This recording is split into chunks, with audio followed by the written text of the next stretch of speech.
Hiya, Leisha the Cougar here, and I love Undertale. This is far from an uncommon take, but that is with good reason. The game is fantastic. From the humor, to the emotional beats, to the still persevering mysteries, it's just great. With that though, comes the fact that just about every aspect of the game has been discussed to death. Burnout from that is easy to avoid in the fandom, with Deltarune still going on, which gives everyone more to talk about and look forward to.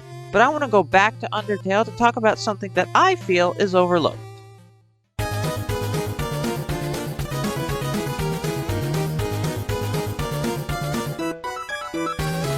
It's obvious where I'm going to build from the title and thumbnail, but let's build up to it instead of just jumping right in. So, what makes the music in Undertale so effective? The easy answer is that Toby Fox is insane at it. Like, I cannot believe how good he is. Just about every track in Undertale is memorable. I can't say that about anything else that isn't also done by him. But obviously, a music track that's good in a vacuum can be placed into a game segment where it doesn't fit the tone or the action. The music for Snowdin is great, but the vibe would be completely off if you were hearing it in Hotland or Waterfall. That's a super obvious example, but my point is the music informs how you feel about characters and areas. Your introduction to Sans is with a joke, and then his chill, vaguely silly music, which is exactly how he is characterized. Undyne is accompanied by hardly any music prior to when you actually fight her, but then once you get into the actual fight, you're hit with Spear of Justice, which immediately clues you in on how Undyne is super intense. This is different in the Genocide Route, but let's hold off on discussing that for now. We should look at the Genocide Route as a whole first.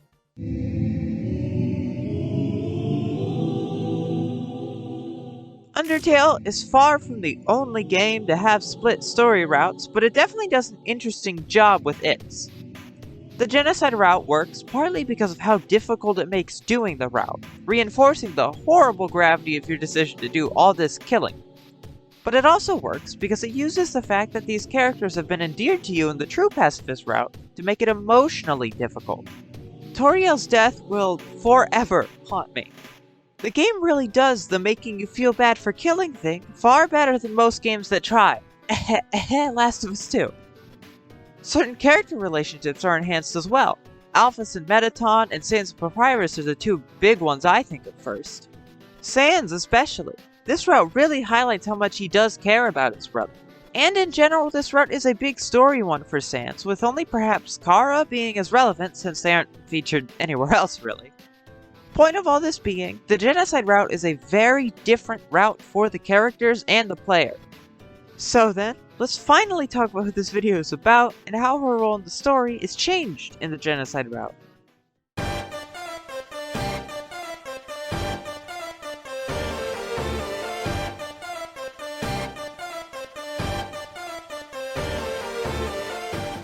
Undyne is pretty cool. She's a gay fish lady who can kill me. Incredible character. In the pacifist route, her character as she acts within it is sort of divided into two parts. When we first interact with and fight her, she's a relatively threatening and intense enemy. We get to a transition when Papyrus takes us to her house, where she's acting as she was, but now it is presented as a far sillier thing. After this, she ends up our friend, and she's a pretty funny, over-the-top character.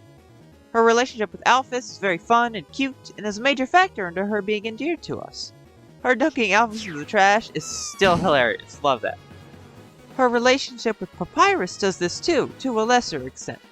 All this is different in the Genocide Route, of course. She doesn't live past her fight, so she doesn't go on to have so many of the interactions she otherwise would. Since you're most likely on this route after a pacifist route, you already have context for her character. This time, Undyne is a bigger threat. Her fight is much harder than usual, arguably harder than Sans. The situation is so different, her usual bad music simply won't do. That brings us to...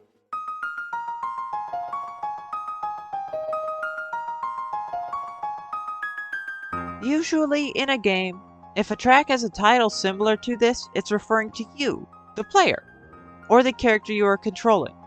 Not here. Here, you are a murderer.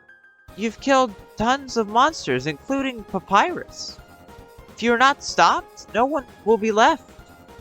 Undyne has to kill you here and now.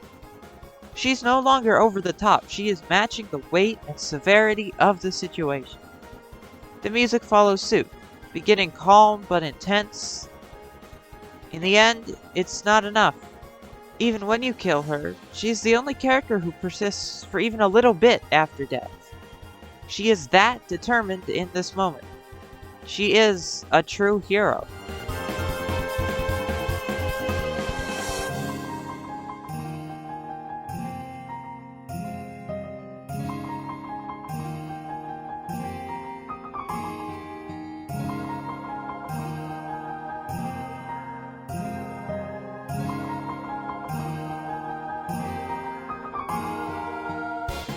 It's a small thing, but I love the name choice for this song.